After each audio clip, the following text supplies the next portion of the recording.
আসসালামু আলাইকুম, সবাই কেমন আছেন? আশা করি অনেক ভালো আছেন। আলহামদুলিল্লাহ, আমি আল্লাহর রহমতে অনেক ভালো আছি। আমার সাথে আছে আমার আদরের ছোট ভাই হাফেজ শাহিন আলম, আরো আছে বাতিজা, আমি তো আছি।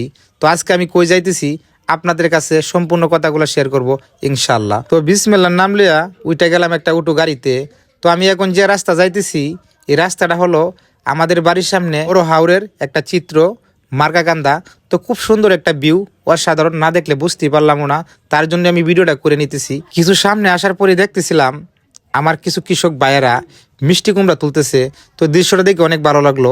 তারপরে চলে আসলাম আমাদের শান্তিপুর টলার ঘাটে। তো আমরা এখন কোথায় যাব আশা করি আপনারা বুঝতে পারতেছেন। যেহেতু টলার ঘাটের সামনে চলে আসলাম, এই ফাঁকে দিয়ে শাহিন আলম ভাই নিয়ে নিল মিষ্টি। মানুষকে করতে হবে অনেক খুশি। তারপরে কিন্তু উঠে গেলাম আমরা ট্রলারে। তো অনেকদিন পর, তো ফানির ভিউটা অসাধারণ ছিল। শাহিন ভাই বয়ে বয়ে কি ভাবতেছিল, আমি বললাম চিন্তার কোনো কারণ নেই, আধা ঘন্টা লাগবে, তারপরে কিন্তু আমরা চলে যাব আত্মীয়র বাড়িতে। তো আমরা যে গ্রামের উদ্দেশ্যে যাইতেছি, গ্রামটার কথা না বললে আপনারা অনেকেই মন খারাপ করবেন। তার জন্য গ্রামটার কথা বলে দিচ্ছি।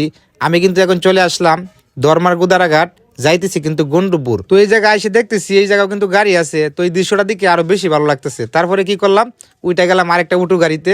দেখা যায় দুবদুবাইনে গ্রামটা গন্ডুপুরে। অবশেষে কিন্তু চলে আসলাম আমাদের আত্মীয় বাড়িতে। তো যে উদ্দেশ্যে আইসি আমরা, যে সামনে দেখতেছেন একটা গরু, এই গরুটা কেনার জন্য। তো অনেকেই ভাবতে পারেন একটা মরাইলে গরু কিনা লাগেন আপনি বাড়ি আইছেন। মরাইলে গরু কেনার কারণ হলো আমার একটা বড় গরু তো মারা গেছে, আপনারা তো জানেনই, আর একটা বিক্রি করে দিছি। তার জন্য কিন্তু ছোট গরু কেনার কারণ। তো চলে আসছি যার বাড়িতে, উনি কিন্তু আমার আত্মীয় লাগে, তার জন্য ওনার কাছ থেকে গরুটা নিতে আসছি। উনিও কিন্তু গরুটা আরেক জায়গায় কিনে আনছিল, ওনাকে কিন্তু লাভ দেওয়া হয় নাই। উনি হইলেন আমার বেওয়াই মানুষ, তার জন্য তার পরিচয়তেই চলে আসলাম গন্ডুপুর গ্রামে। তো গন্ডুপুর গ্রামে আমার অনেকটা পরিচয় আগেতেই। তখন ভাইকে জিজ্ঞাসা করলাম, ভাই আপনার কি মন খারাপ আছে?